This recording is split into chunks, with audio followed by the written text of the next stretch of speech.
অক্ষৰ জানৰ কাৰণে দিয়া ৰস শেষত শুদ্ধ বা অশুদ্ধ তথাপিতো কৃষ্ণ নাম শুদ্ধই হওক অশুদ্ধই হওক কৃষ্ণ নাম এই কৃষ্ণ নাম শুনিবৰ কাৰণেহে দৰ্শক দফুলি আহে এই সপ্তৰস নাটকৰ অনুভৱ এই 7টা উপাদানৰ সৈতে ভাওনা হৈছে এই ভাওনাৰ যোগেদি আমাৰ জীৱনটো কেনেকৈ পৰিশীলিত কৰা হৈছে ভাওনাৰ যোগেদি আমাক কেনেকৈ সেই নৈতিকতাৰ শিক্ষা দিয়া হৈছে মূল্যবোধৰ শিক্ষা দিয়া হৈছে সামাজিক শিক্ষা দিয়া হৈছে সাংস্কৃতিক শিক্ষা দিয়া হৈছে আমি তাৰে দুটামান উদাহৰণ দাঙি ধৰিবলৈ বিচাৰিছোঁ যেতিয়া ভাওনাত কৃষ্ণ প্ৰৱেশ কৰে আমি আগতে কৈছোঁ সেই কৃষ্ণজন কোনোবা এজনৰ পুত্ৰ কিন্তু সেই ল'ৰা যেতিয়া কৃষ্ণ হৈ ভাওনাত প্ৰৱেশ কৰে সেই মাক দেউতাকে বংশৰ লোকসকলে তেওঁ পুত্ৰ জ্ঞানেৰে নাচায় তেওঁ কি বুলি চায় সাক্ষাৎ জগতৰ গুৰু কৃষ্ণ আহিছে আৰু সেই গীতেৰে আমাক সেই কৃষ্ণৰ ধাৰণাটো স্পষ্ট কৰি দিছে সেই ভক্তিভাৱটো উদ্বেলিত কৰিছে এনেকৈ চাওক দুদুলটোক আহ্বান জনাইছোঁ কৃষ্ণ পৰশৰ এই গীত কৰি গাই দিবৰ কাৰণে আপোনালোকে জানে মনত পেলাই দিছোঁ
এই গীতটোৱে কেনেকৈ আধ্যাত্মিক ভাৱৰ সূচনা কৰিছে আৰু যাৰ ফলত নিজৰ ল'ৰাটি কৃষ্ণ হৈ প্ৰৱেশ কৰোঁতে মাক দেউতাকে তেওঁকো অন্তৰ্নিষ্ঠভাৱে সেৱা জনাইছে এয়াই ভাওনাৰ ধৰ্ম ভাওনা এইদৰে সকলো শ্ৰেণীৰ লোকক আধ্যাত্মিক ভাৱেৰে আপ্লুত কৰিব পাৰে আনহে নালাগে পিতৃ মাতৃকো তেওঁলোকক সেই ভাৱলৈ লৈ যাব পাৰে আজি আমাৰ শিশুসকলক আপোনালোকে ভাওনা প্ৰতিযোগিতাৰ লগে লগে এই বাৰ্তা দিব লাগিব যে তুমি যে কৃষ্ণ হৈ প্ৰৱেশ কৰিছা তোমাৰ পিতৃ মাতৃ তোমাক সেৱা জনাইছে তুমি যদি ইয়াৰ পিছত অসদাচাৰী হোৱা অসংগত হোৱা তোমাৰ এই সেৱাটো মূল্য নাথাকিব তুমি পিতৃ মাতৃৰ ওচৰত অপৰাধী হ'বা সেইকাৰণে তেওঁলোকক এই শিক্ষা প্ৰদান কৰিবই লাগিব ঠিক সেইদৰে ভাওনাত উদ্ধত চৰিত্ৰ প্ৰৱেশ কৰিছে কিন্তু তেওঁকো দিয়া হৈছে নিয়ন্ত্ৰণৰ মাত্ৰা অগ্নিগড়ৰ তলেদি প্ৰৱেশ কৰিছে ভাওনাৰ তলত তেওঁ খোজকাটো দিছে ভাওনাৰ থলীত কিন্তু আধ্যাত্মিকভাৱে তেওঁৰ হৃদয়খনত কম্প আছে আৰু যদি নাথাকে অকল উদ্ধতী চৰিত্ৰলৈ প্ৰৱেশ কৰে তেওঁ কেতিয়াও ভাওনাৰ ভাৱৰীয়া হ'ব নোৱাৰে তেওঁ কেতিয়াও প্ৰতিষ্ঠিত ভাৱৰীয়া ৰূপে পৰিচিত হ'ব নোৱাৰে তেওঁ কেতিয়াও ভাওনাৰ যোগেদি সুফল পাব নোৱাৰে সেই গীতৰ মাধ্যমেৰে বোলৰ মাধ্যমেৰে সেই উদ্ধত চৰিত্ৰৰ ভাৱৰীয়াকো কেনেকৈ পৰিশীলিত ৰূপ দিয়া হৈছে এটা আমি গীতৰ মাজলৈ যাবলৈ বিচাৰিছোঁ য'ত গীতটো গাবলৈ আহ্বান জনাইছোঁ চাওক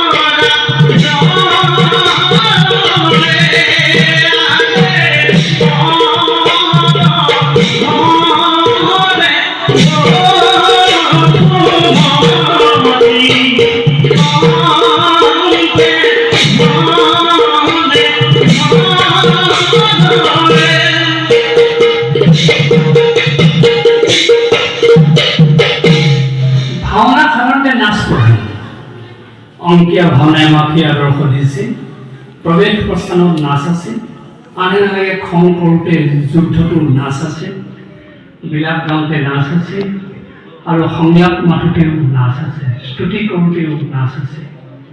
এই যে উদ্ধত চৰিত্ৰৰ ভাৱৰীয়াজনে এইদৰে নাচি নাচি প্ৰৱেশ কৰিছে, ইয়াৰ মাজতে আছে নিয়ন্ত্ৰণৰ শিক্ষা। এই গীতটোৱে সেই গুণখনে তেওঁক বাধ্য কৰাইছে যে তুমি মাত্ৰা বিগড়িত হৈ খোজ দিব নোৱাৰা। যেতিয়া মাত্ৰা সন্নিৱিষ্ট কৰি তেওঁ খোজ দিয়ে, তাতেই তেওঁ নিয়ন্ত্ৰণৰ শিক্ষা লাভ কৰে। ঠিক তেনেকৈ এজন ধাৰ্মিষ্ঠ ৰজা প্ৰৱেশ কৰিছে ভাওনাত। তেওঁকো গীতটোৰ যোগেদি কেনেকৈ সেই ধাৰ্মিক ভাৱটো প্ৰদান কৰা হৈছে বা আমাৰ দৰ্শক শ্ৰোতাক সেই ভাৱ দিয়া হৈছে চাওক।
তাতে আপোনা-আপুনি সেই ধাৰ্মিক ভাৱটো গীতৰ যোগেদি প্ৰদৰ্শন কৰা হৈছে, আৰু আমি সহজতে সেই ভাৱটো আয়ত্ত কৰিব পাৰোঁ যে এজন ধাৰ্মিক ৰজাৰ চৰিত্ৰ কেনেকুৱা হ'ব পাৰে, ধাৰ্মিক ৰজা সভাত প্ৰৱেশ কৰোঁতে কেনেকুৱা তেওঁ মনোভাৱৰ অধিকাৰী হ'ব লাগে।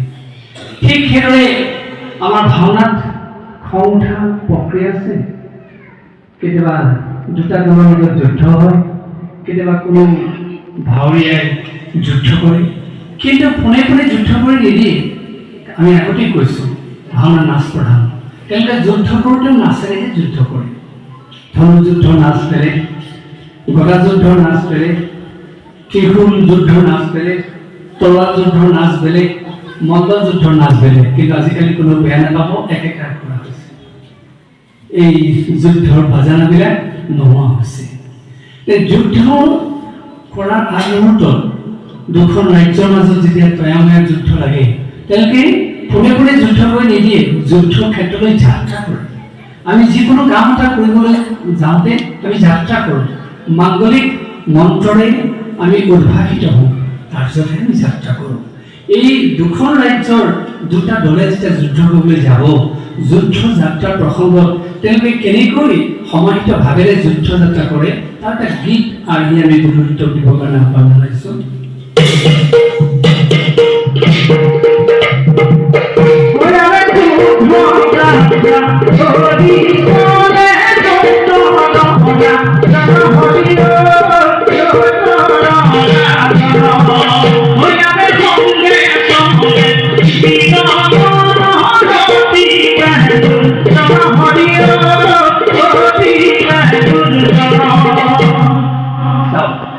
যুদ্ধযাত্ৰা কৰিছে এটা ভুলত, এটা গীতৰ তালত সমাহিতভাৱে হৈছে।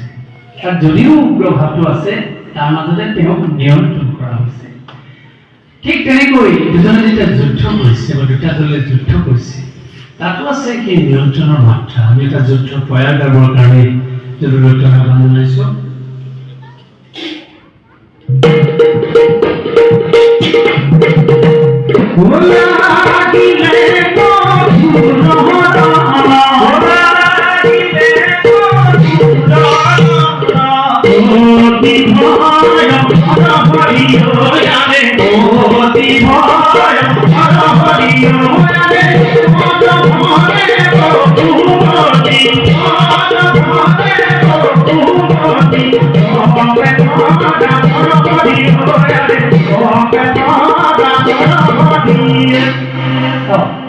যুদ্ধ কৰিছে, তাতো নীতি বিগহিত হৈ নহয়, নিয়ন্ত্ৰণৰ মাত্ৰা ৰক্ষা কৰিয়ে আমি বাৰে বাৰে এই কথাখিনি এইটো কাৰণে কৈছোঁ, আমাৰ শিশুসকলক এই তত্ত্ব কথাখিনি বুজাই দিব লাগিব। তোমালোকে ভাওনা কৰিবলৈ আহিছা কেৱল মনোৰঞ্জনৰ কাৰণে নহয়, বাহবা ল'বৰ কাৰণে নহয়, এই তত্ত্বখিনি তোমালোকে হৃদয়ৰ মাজত সোমাই লোৱা। খং কৰিবা ঠিকেই, কিন্তু খঙৰ মাজতো নিয়ন্ত্ৰণ ৰক্ষা কৰিব লাগিব। আৰু সেইটোৱে আমাক গাৰ্হস্থ্য জীৱনত, সংসাৰ জীৱনত শিক্ষা দিছে। আমাৰো খং থাকিব পাৰে, আমি কেনেকৈ এই ভাওনাৰ আৰ্হি বুটলি আমাৰ খঙক আমি নিয়ন্ত্ৰণ কৰিব পাৰোঁ। তেনেকৈ আপোনালোকে জানেই ভাওনাত চৰিত্ৰই দুখ কৰে। দুখ কৰোঁতে তেওঁক কিন্তু আপোনালোকে কোনো বেয়া নাপাব, আজিকালি প্ৰায় তেনেকুৱা ধৰণৰ হৈছে। থিয়েটাৰ দৰে, মঞ্চ নাটৰ দৰে হকে কান্দিবলৈ দিয়া নাই। ভাওনাত প্ৰতিটো কথাই প্ৰতীক ধৰ্মী। ভাওনাত চৰিত্ৰই কান্দিব লগা হ'লে বিলাপৰ মাধ্যমেৰে কান্দিব লাগিব। হয় কাবুলী, নহয় মুক্তাৱলী, নহয় পীতাম্বৰী, নহয় জোনা, নহয় লেছাৰী, নহয় ধৰ্মজ্যোতি আদি বিলাপেৰেহে ভাৱৰীয়ে দুখ প্ৰকাশ কৰিব পাৰে। আজিকালি দেখা গৈছে হুবহু কান্দি দিছে, হকে কান্দিছে। সেইটো থিয়েটাৰ ধৰ্মৰ কথা, এইটো ভাওনাৰ ধৰ্মৰ কথা নহয়। যাৰ কাৰণে আজি ভাওনা ইমান জনপ্ৰিয় অনুষ্ঠানলৈ ৰূপান্তৰিত হৈছে যদিও ভাওনাক মানুহে সমালোচনা কৰাৰ অৱকাশ লাভ কৰিছে এইবোৰ পুৰুঙা থকাৰ কাৰণে। ভাৱৰীয়ে কেনেকৈ দুখ প্ৰকাশ কৰে, দুখ প্ৰকাশ মাজেদি কেনেকৈ নিয়ন্ত্ৰণৰ শিক্ষা লাভ কৰে, এটা বিলাপ গাবৰ কাৰণে জৰুৰত থকা বান্ধ লৈছোঁ।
দুখ কৰিছে, কিন্তু বিলাপৰ মাধ্যমেৰে তেওঁ দুখৰ মাত্ৰা ৰক্ষা কৰিব কোৱা হৈছে।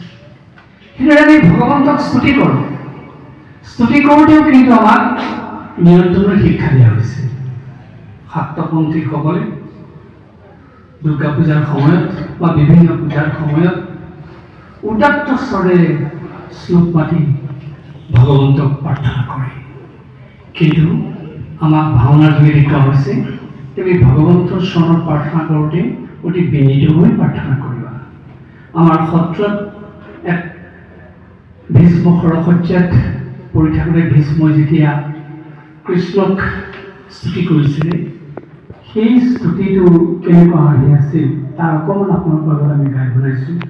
নাথ হৰি দেমে শ্ৰী চৰণে তব শৰণম। কিমান বিনীতভাৱে ভীষ্ম সেই সৰসজ্জাত পৰি থকা অৱস্থাত চট ফটাই থকাৰ বিপৰীতে বিনয়ভাৱেৰে ভগৱানৰ স্তুতি কৰিছে। ঠিক তেনেকৈ আমাৰ গাঁও সমাজত প্ৰতিযোগিতাত সমাৰোহত আমাৰ সকলো ভাৱৰীয়াই সেই ভাৱেৰে স্তুতি কৰে। কেনেকৈ নমো নমো নাৰায়ণ দিয়া ধৰি তোমাৰ চৰণে মই কৰোঁ বন্দন। চাওকচোন কিমান বিনীতভাৱে প্ৰাৰ্থনা কৰিবলৈ গৈছে। আপোনালোকে জানে দৈত্য যদি ওলাইছে স্তুতি কৰিছে এই ভাৱতে স্তুতি কৰিব লাগিব। ঋষিমুনি যদি ওলাইছে এই ভাৱতে স্তুতি কৰিব লাগিব। কোনোবা যদি পিশাচ চৰিত্ৰ ওলাইছে এই ভাৱতে স্তুতি কৰিব লাগিব। আবালৰ বৃদ্ধ বনিতা যি চৰিত্ৰই নাথাকক ভাওনাত ইয়াৰ নিয়ন্ত্ৰণৰ বৃত্তৰ সময়হে স্তুতি কৰিব লাগিব। অৰ্থাৎ সেইটোৱে প্ৰমাণ কৰি দিছে যে ভগৱন্তক প্ৰাৰ্থনা কৰিবৰ কাৰণেও আমাক বিনয়ী সুলভ স্বভাৱ লাগিব। আৰু সেই বিনয়ী সুলভ স্বভাৱ যেতিয়া মানুহে গ্ৰহণ কৰিব পাৰিব, তেওঁৰ জীৱনটো নিয়ন্ত্ৰিত হ'বই। তেওঁৰ জীৱনটো কেতিয়াও অবাতে যাব নোৱাৰে। আৰু সেই ভাওনাৰ এয়াই হৈছে ধৰ্ম, যি ভাওনাই আমাক বিনীত জীৱন প্ৰদান কৰিব পাৰে। আপোনালোকে জানে ভাওনাত কেতিয়াবা শৃংগাৰ ৰসৰ উদ্দেশ্যতে কোনো ভাৱৰীয়াই এগৰাকী স্ত্ৰীক যেতিয়া হৰণ কৰিবলগীয়া হয়, পোনে পোনে হৰণ কৰি নিদিয়ে। অশিষ্টাচাৰী হৈ অশালীন ভাৱেৰে তেওঁ হৰণ নকৰে। যি ধৰণে হৰণ কৰে বা যি ধৰণে তেওঁৰ সেই কামাটোৰ ভাৱ প্ৰকাশ কৰে, তাতে আছে নিয়ন্ত্ৰণৰ শিক্ষা। তাৰে এটা আমি আৰ্হি যদুদত্তক গাবলৈ আহ্বান জনাইছোঁ, যিটো আপোনালোকক সুলভ আপোনালোকে পায়ে থাকে, কিন্তু সেইটো কিয় গোৱা হৈছে সেই কথাটো ক'বৰ কাৰণেহে আমি এই গীতটো যোজনা কৰিছোঁ।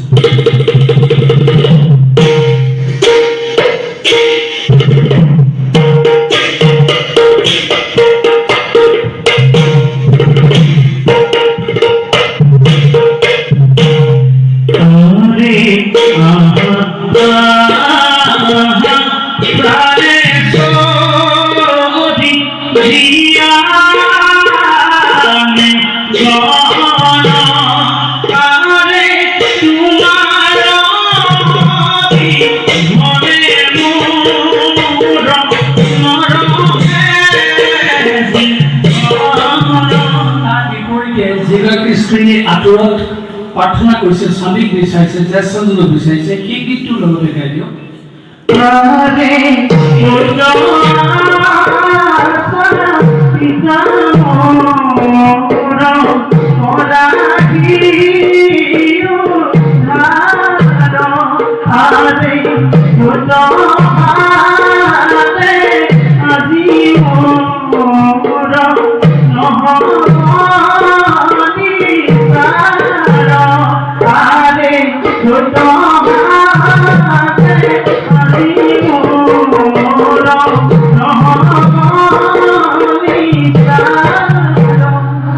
কামাতৰ ভাৱ প্ৰকাশ কৰিছে, শৃংগাৰক প্ৰকাশ কৰিছে বা আঁতৰত পৰিছে।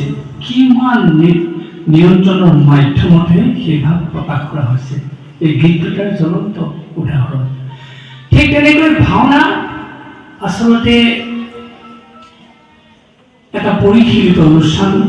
আমাৰ যেনেকৈ অংকীয়া ভাওনাত সূত্ৰধাৰে ডাইৰেক্টৰৰ ভূমিকা গ্ৰহণ কৰে, মিউজিচিয়ানৰ ভূমিকা গ্ৰহণ কৰে,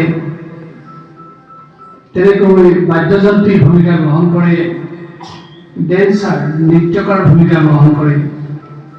ঠিক সেইদৰে আমাৰ ভাওনাত যদিও বৰ্তমানৰ ভাওনাত আমি সূত্ৰধাৰক অনবৰতে প্ৰয়োগ নকৰোঁ, কিন্তু ভাওনাৰ গীত মাতৰ যোগেদি সেই আমি ডাইৰেকশ্যন অৰ্থাৎ নিৰ্দেশনাবিলাক লাভ কৰোঁ। যজ্ঞ এটা কৰি আছে, যজ্ঞটো কেনেকৈ সজোৱা হৈছে, কোনে তাত যজ্ঞ কৰিব, যজ্ঞৰ পৰিৱেশ কি, সেই গীতটোৰ যোগেদি যিদৰে বৰ্ণনা দিয়া হৈছে, সেই ডাইৰেকশ্যন, সেই দৃশ্য পৰিৱেশৰ সূচনা, তেনে এটি যজ্ঞ পৰিৱেশৰ গীত আৰ্হি প্ৰকাশ কৰিবৰ কাৰণে যদুদত্তক আহ্বান জনাইছোঁ।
অনুষ্ঠিত কৰিছে, তাত এটা পৰিৱেশ দিয়া হৈছে। পৰিৱেশটোৰ কথা গীতেৰে কৈছে আৰু লগে লগে যজ্ঞ কি সেই ভাৱটো আয়ত্ত কৰিবৰ কাৰণে আমাক এটা সুন্দৰ বাৰ্তা দিয়া হৈছে। এইদৰে আমি পুনৰ ক'ব খোজোঁ, ভাওনাই আমাৰ প্ৰতিটো চৰিত্ৰৰ যোগেদি উপস্থাপনৰ যোগেদি আমাক পৰিশীলিত জীৱন দিছে। কেৱল কিন্তু ভাওনাত সেইখিনি সময়ত প্ৰয়োগ কৰিবৰ কাৰণে এই শিক্ষা দিয়া নাই, এই শিক্ষাখিনি ঘৰলৈ লৈ আহিব কৈছে। আমি যদি প্ৰত্যেক দৰ্শকে প্ৰত্যেক ভাওনা ভাল পোৱা শুভাকাংক্ষীসকলে ঘৰলৈ যদি এইবিলাক বাৰ্তা আমি লৈ আহিব পাৰোঁ, আমাৰ স্বামী স্ত্ৰীৰ মাজত কাজিয়া কিয় লাগিব, ভাই ককাৰ মাজত কাজিয়া কিয় লাগিব, আমাৰ কামাতুৰ ভাৱেৰে মানুহক যিয়ে যে উদ্বেলিত কৰিছে সেই ভাৱ কেনেকৈ সৃষ্টি হ'ব, কেনেকৈ মানুহে কান্দি কাটি ভাগৰি পৰিব। যদি ভাওনাৰ তত্ত্ব সঁচাকৈ জীৱনত প্ৰতিফলন ঘটে, ইয়াৰ নিশ্চয় সুৰুচিপূৰ্ণ এটা মাত্ৰা থকা জীৱন মানুহে লাভ কৰিব। আৰু এয়াই হৈছে ভাওনাৰ উদ্দেশ্য। আৰু সেইকাৰণে আমি বাৰে বাৰে কৈছোঁ, শিশুসকলে চলিন ভাওনা কৰিব, তেওঁলোকক তাতেই কেৱল ক্ষান্ত নাৰাখি ঘৰলৈ পঠাই নিদিব। এই ভাওনাৰ ভিতৰৰ কথাবিলাক তেওঁলোকক এবাৰ মনত পেলাই দিয়াৰ আপোনালোকে ব্যৱস্থা কৰিব আৰু দেখিব যে আপোনালোকৰ ল'ৰা ছোৱালীয়ে ইয়াৰ পৰা কেতিয়াও উদ্ভৱ আচৰণ কৰিব নোৱাৰে, ব্যভিচাৰী পৰিৱেশ সৃষ্টি কৰিব নোৱাৰে, কেতিয়াও তেওঁলোকে অপৰাধ প্ৰৱণতাৰ দৰে কাৰ্য সংঘটিত হ'ব নোৱাৰে। আপোনালোকে দেখিছে আজিকালি নিজৰ সহপাঠী একেলগে পঢ়ি আছে, তাৰ মাজতে সহপাঠীজনক পানীত পেলাই ৰং চাইছে, সহপাঠীজনক হত্যা কৰিছে। ইয়াত আমাৰ অসমীয়া সমাজ জীৱনৰ পৰম্পৰা নহয়, ইয়াতো মানৱ সমাজৰ পৰম্পৰা নহয়, কিন্তু আজিকালি এইবিলাক সুলভ হৈছে। কিহৰ কাৰণে? আজি যেন আমাৰ শিক্ষা থকা সকলো অনুষ্ঠান এটা সামৰিক অনুষ্ঠানলৈ কেৱল ৰূপান্তৰিত হৈছে, মনোৰঞ্জনৰ আহিলাত ৰূপান্তৰিত হৈছে। আমি তাৰ গভীৰতম উদ্দেশ্যত আমি সোমাব পৰা নাই। আৰু সেইকাৰণে আমি কৈছোঁ যে শিশু প্ৰতিযোগিতা পতাত অত্যন্ত ভাল কথা হৈছে, কিন্তু তেওঁলোকক এই কথাখিনিৰ লগতে দি দিয়াৰ ব্যৱস্থা কৰিব। অভিভাৱকসকলে অন্ততঃ ঘৰত তেওঁলোকক বুজাই দিব যে তোমালোকে যে ভাওনা কৰিলা, ভাওনাৰ উদ্দেশ্য এয়া। আৰু আমি সকলোৱে জানো, যোগ বিয়োগ হৰণ পূৰণ যি অংকই নকৰোঁ, ভাওনাৰ এটাই উত্তৰ। সেই উত্তৰটোৰ কথাকে আমাৰ গায়ন বাইৰে ভাওনাৰ আৰম্ভণিতে গাই দিয়ে। কি বুলি গায় আপোনালোকে জানে, তথাপি মই আপোনালোকে মনত পেলাই দিবৰ কাৰণে যদুদত্ত আশ্ৰয় লৈছোঁ। যদুদত্ত গাই দিয়ক, গায়ন বাইনৰ আগতে গোৱা সেই বাৰীটি।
যাৰ যশোদাৰ পুত্ৰৰ চৰণকমলত ভক্তি নাথাকে, যিসকলে আভিৰ কন্যা গোপীসকলৰ কথা মনোযোগহীন, যিসকলে শ্ৰীকৃষ্ণৰ লীলা কথা সাদৰেৰে কৰ্ণেৰে শ্ৰৱণ নকৰে, তেওঁলোকৰ জীৱন ধীৰ। মৃদংগই খোলে তাৰ ভৰিৰে তাকে ধিক্কাৰ দিছে। সঁচা, কৃষ্ণ ভক্তিহীন জীৱন এডাল জগা কাঠৰ দৰে। আমি জগা কাঠ কোনেও সাধাৰণতে নেদেখোঁ, কিন্তু নৈপৰীয়া মানুহে জগা কাঠ দেখা পায়, চিনি পায়। ভৰা ব্ৰহ্মপুত্ৰৰ বানপানীত যেতিয়া ক'লা কেতিয়াবা কাঠডাল নৈ বুকুত উঠি আহে, নৈপৰীয়া মানুহে তাক ঘৰলৈ লৈ আহে, আনি কি কৰে? একো কৰিব নোৱাৰে। সেই ক'লা কেতিয়াবা কাঠডাল জুই লগাই কেৱল শীতৰ পৰা পৰিত্ৰাণ পাবৰ কাৰণে মূল্য, অৰ্থাৎ জগা কাঠডালৰ মূল্য নাই, পুৰি পেলোৱাৰ বাহিৰে কোনো মূল্য নাই। কিন্তু সেই একেখন নদীতে যদি ভাল কাঠ এটা উঠি আহে, সেই কাঠডাল যদি নৈপৰীয়া মানুহজনে ঘৰলৈ লৈ আহে, তাৰ পৰা এটা মূল্যৱান সম্পদ তৈয়াৰ কৰিব পাৰে। সেই আমি পুনৰ কৈছোঁ, কৃষ্ণ ভক্তিহীন জীৱন জগা কাঠৰ দৰে। আমি কোনেও জগা কাঠ হ'বলৈ বাঞ্ছা নকৰোঁ। আমি সকলোৱে মূল্যৱান সম্পদলৈ ৰূপান্তৰিত হ'ব বিচাৰোঁ। আহক এই ছদিনীয়া কাৰ্যসূচীৰ যোগেদি আমি সেই প্ৰত্যেকে যে নিজকে মূল্যৱান সম্পদলৈ ৰূপান্তৰিত কৰিম এই সংকল্প লওঁ, আৰু আমাৰ ল'ৰাবিলাককো শিশুসকলকো আমি যাতে সেই বাৰ্তা প্ৰদান কৰিব পাৰোঁ যে তোমালোক মূল্যৱান সম্পদলৈ ৰূপান্তৰিত হ'ব লাগিব। ভাওনাই তোমালোকক মূল্যৱান সম্পদলৈ ৰূপান্তৰিত হোৱাৰ বাৰ্তা প্ৰদান কৰিছে। আমি শেষত আকৌ জনপ্ৰিয় যোগেদি এটা ভগৱানক স্তুতি কৰা প্ৰাৰ্থনা মুক্তাৱলী শিকাবৰ কাৰণে আহ্বান জনাইছোঁ, আৰু তাৰপিছতে আমাৰ কথাখিনি আমি সামৰি মাৰি ক্ষমা কৰা হৰি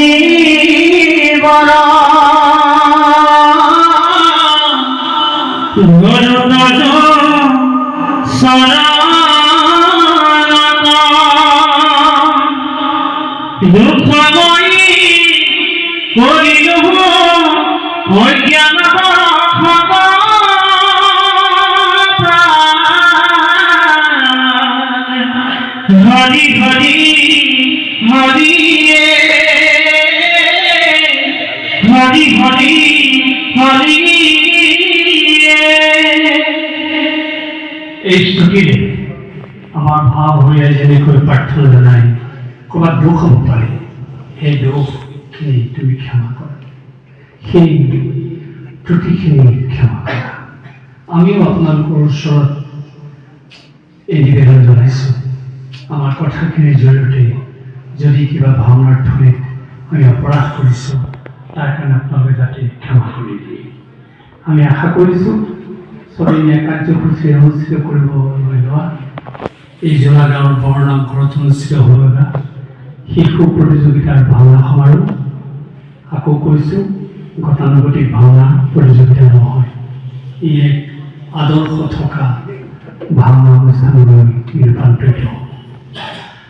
আৰু আমি আশা কৰিছোঁ এই ভাওনা সুন্দৰ হ'বই, আপোনালোকৰ মনবিলাক সুন্দৰ, আৰু যি যদুদত্তৰ আশ্ৰয়ত তেওঁৰ কণ্ঠৰে আমি গীত পৰিৱেশন কৰিলোঁ, সেই যদুদত্ত আপোনালোকৰ অঞ্চলৰে লোক, আপোনালোকৰ মানুহৰ মাজৰ পৰাই তেওঁক বুটলি লৈছোঁ। আপোনালোকৰ ইয়াত কিমান সুন্দৰ পৰিৱেশ আছে, গায়নজন সুন্দৰ, বায়নজন সুন্দৰ, সেই আমি পুনৰ দৃঢ়তাৰে কৈছোঁ আপোনালোকৰ এই ছদিনীয়া শিশু ভাওনা প্ৰতিযোগিতা সুন্দৰ হ'বই। এই আশা ৰাখি পুনৰবাৰ আপোনালোক সকলোলৈকে আমাৰ ভক্তিভৰা শ্ৰদ্ধা আগবঢ়াই আমাৰ কথাখিনি আমি সামৰি মাৰিবলৈ লৈছোঁ। সৰ্বে ভৱন্তু সুখিনঃ, সৰ্বে সন্তু নিৰাময়া, সৰ্বে ভদ্ৰাণি পশ্যন্তু মা কশ্চিৎ দুঃখভাগ্ ভৱেৎ। এই প্ৰাৰ্থনাৰে এই ছদিনীয়া শিশু ভাওনা প্ৰতিযোগিতাখনি আনুষ্ঠানিকভাৱে শুভ উদ্বোধন কৰা হৈছে বুলি আমি ঘোষণা কৰিলোঁ। নমস্কাৰ।